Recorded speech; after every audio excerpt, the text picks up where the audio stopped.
nagaati bulchiinsa dhugaati ilma islaamaati ilma guddinaati ilma islaamaati ilma guddinaati ifittiin amana mataa kiyya shakkuu konfidensi kiyya lakkaa miti lakkuu anaatu biyya too tolchee bareeffataa rakkinni hawaasaa anaanii hiikataa rakkinni hawaasaa anaanii hiikataa walqixxummaan dhugaa anaan biyya dhufaa farda collee biyyaan anaatu gulufaa walqixxummaan dhugaa anaan biyya dhufaa farda collee biyyaan anaatu gulufaa anaanii biyyi too deemti fuulduratti anaanii islaamummaan iftee calaqqifti anaanii islaamummaan iftee calaqqifti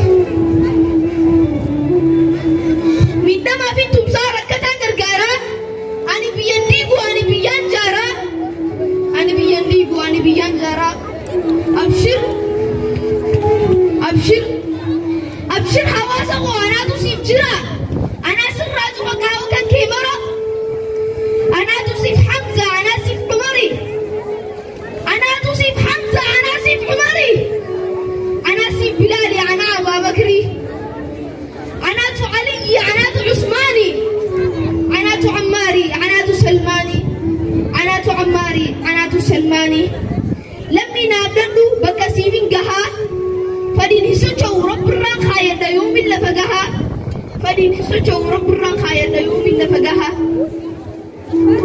qur'aanaaf hadiisa bobbaaf galti xiyyaa shari'aan hordofa halkanii fi guyyaa shari'aan hordofa halkanii fi guyyaa islaamummaan anaaf qabeenya guddaadha islaamummaan anaaf qabeenya guddaadha isiifin jiraadha isiifin jiraadha isiifin hojjadha yoomin galee ta'a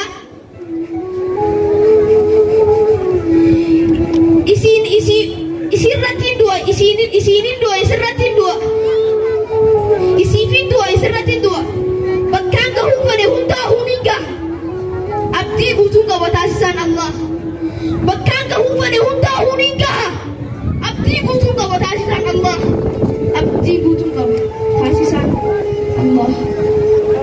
Assalamu alaikum wa rahmatullahi wa barakatuh. Waalaikum assalam wa rahmatullahi wa barakatuh. Sudah kada tiastuf abe? Tiastuf.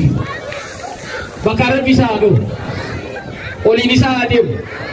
Akaya ade kana bailama sene bailama kana rabbi ragut.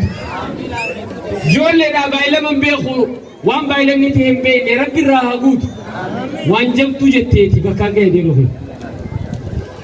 Ufado. Beesisa qabna.